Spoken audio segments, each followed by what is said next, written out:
first steps in my job as an editor is making sure my authors are getting the type of edit that they need as they move into the editorial process. Because there are a variety of different services, different edits that your book can go through, and no one process is the same or right for every author. So let's talk about what you should consider as you start the editing process and figure out what type of edit you need for your story. As I mentioned, there are a number of different types of edits offered to authors to make their story stronger as they move forward in the process, whether it's towards querying or self-publishing. And making that decision with so many different options can be really overwhelming. Does your story need a developmental edit or an editorial assessment? Do you need a line edit or just a copy edit or just a proofread? The key to making this decision is figuring out what your book needs most, what your writing needs most, what your core focus should be moving forward starting this editorial process.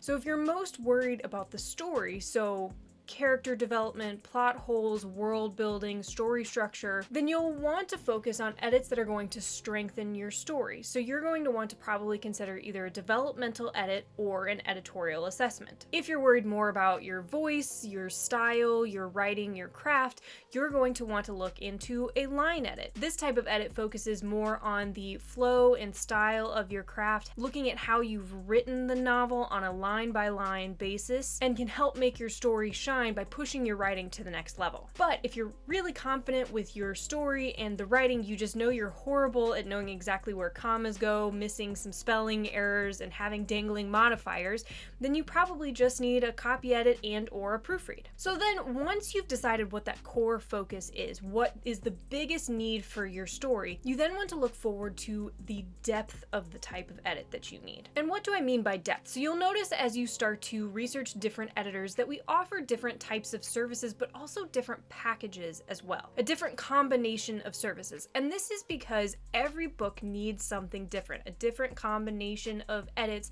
to help it get to be the best book possible. For this book that you're currently working on, you may need a developmental edit and a secondary review. So you want to have the focus on the story and getting that possible, as well as the second review to see how your revision changes came through. Or maybe for this story, you want the developmental edit to make sure you're catching everything with the story, but you also want to have a line edit because you know your writing has some weak spots, you felt it while you were working on the book, and you want somebody to go through and really help with those crutch words, those scene transitions, the repetitive sentence structure, everything like that. So if that's the case, then you would have the one round of developmental edits and then the one round of line edits. Or maybe you only need one round of one of any of those, and then you can just move forward. Now I know what you're thinking. If you want your book to be the best possible, obviously you'd want it to go through everything to make sure it has as much attention as possible, making sure it's as strong as possible. And that's where the final step in deciding what type of edit you need comes in, which is the budget. In complete transparency, having your book edited, if you're going to a professional editor, it's going to be expensive. It is an investment in your publishing career. So the final step in figuring out what type of edit you need, how you should move forward, is looking at how you are going to publish and what your budget is. For those of you that are looking to go the traditional route, you probably don't need to hire a freelance editor.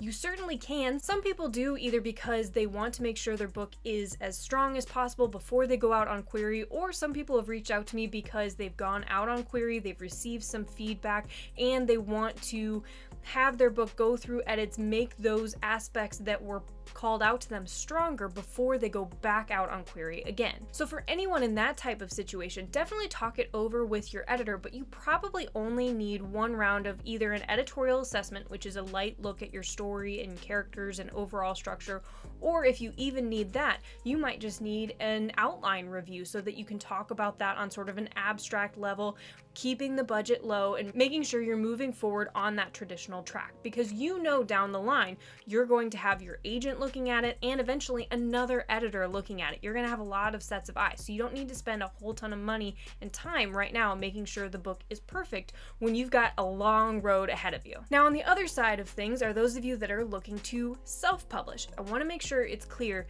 going through an edit, hiring an editor is not a requirement. But because, unlike with the traditional side of things where those authors know that they have other sets of eyes that are going to be going through their story eventually, again, the agents, the editors down the line, your decision here on the editing process directly affects your end product. So you want to make sure you are either very confident in your story or you're deciding on what type of edit you need, if not multiple rounds of edits, to make sure you're producing the best book possible for your readers. So what does this mean for you? And again, it's different for everybody. The most common workflow I see self-pub authors go through for edits is generally a developmental round of edits and a copy editing round of edits at least. And then depending on what your story might need from there, you can add or remove as you see fit and as your budget allows. And when in doubt, talk to the editors that you're reaching out to. They'll be able to help guide you, give some advice if you're not quite sure what you want to do, especially if this is your first time going through the editorial process. And as always, make sure you know exactly what they're offering, exactly what the services are going to give you as you sign up, and never ever hesitate to ask for a free sample edit as you decide which editor you should move forward with. If you want to know more on this, check out my video on what you should look for in a book editor. I'll put the link above. Hopefully this has been helpful as you decide how you want to move forward with your edit. If you have any questions, don't hesitate to reach out. I would love to hear from you. And until next week, keep writing.